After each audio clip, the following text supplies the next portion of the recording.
မြန်မာပြည်မှာလည်းသင်္ဘောပင်နဲ့တူတဲ့အမှုပညာရှင်တွေရှိတယ်။ရုတ်တရက်ဒီစကားကိုကြားလိုက်တော့မင်းနည်းနည်းကြောင်သွားမှာပေါ့။ဒီလိုပါကြီးအချိန်နည်းနည်းလောက်ပေးပြီးနားထောင်ကြည့်ကိုရှင်းပြမယ်။သင်္ဘောပင်တစ်ပင်ဟာအမြင့်ကနေဟိုးထိပ်ပြရှိအသီးအပွင့်နဲ့အရွက်အားလုံးဟာလူသားတွေနဲ့တိရစ္ဆာန်လေးတွေအတွက်ပါအစားအစာအာဟာရဆေးဝါးအဖြစ်အသုံးဝင်ပါတယ်။အမှုပညာရှင်တယောက်ကအမှုပညာတွေကိုဖန်တီးရတယ်လို့သင်္ဘောပင်တစ်ပင်ဟာလည်းအသီးတွေအပွင့်တွေကိုဖန်တီးရပါတယ်။မြင်မှုပါလိမ့်မယ်။အသီးတွေအများကြီးရှိပြီးတော့အပင်ထိပ်မှာအရွက်မကျန်တော့တဲ့သင်္ဘောပင်တွေအသီးတွေအများကြီးတီးပြီးမှအမြင့်လန်ပြီးလဲကျတိတ်ဆုံးနေတဲ့သင်္ဘောပင်တွေ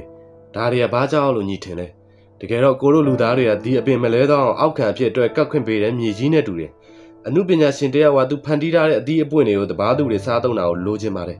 ညီနားလဲအောင်ပြောရရင်ဥပမာတေးဒါမှမဟုတ်အဆိုတော်တယောက်ကသူဆိုလိုက်တဲ့သချင်းကိုသူများတွေနားထောင်စေချင်တယ်ဒါပေမဲ့ဒီသချင်းကိုကိုတို့လူသားတွေကအတိမတ်မပြုဘူးတချို့ကလည်းမနှစ်သက်ဘူးတချို့ကကြတော့ဒီသချင်းကိုမကြားတော့မကြားဘူးအဲ့ဒီလူသုံးမျိုးမှာပထမအုပ်စုထဲမှာပါနေရင်တော့ကိုတို့ကသူ့သချင်းကိုအတိမတ်မပြုတဲ့သူတွေပေါ့ဒါဆိုသူဖန်တီးထားတဲ့အမှုပညာတွေကတဲတဲ့ရည်သွန်ပါပဲသူဘလောက်ထိစ조사အားထုတ်ပြီးတော့ဒီလိုအသီးပွင့်တွေဝေးစားနေအောင်ကြံ့ကြံ့ခံထားရမလဲကိုတို့ကအမှုပညာရှင်မဟုတ်တော့မသိနိုင်ဘူးမခံစားနိုင်ဘူးဒါပေမဲ့ကိုတို့လုံနိုင်တာအရေးအသွေးပြေးဝပြီးတော့ရောင်းတန်းဝင်တဲ့ဒီလိုအသီးတွေကိုကိုယ်တိုင်မကြိုက်ခဲ့ရင်တော့ကြိုက်တဲ့သူတွေစီကိုခူးပေးရင်းနဲ့တကယ်တော်တဲ့အမှုပညာရှင်တွေကိုအားပေးကြရအောင်ညီရ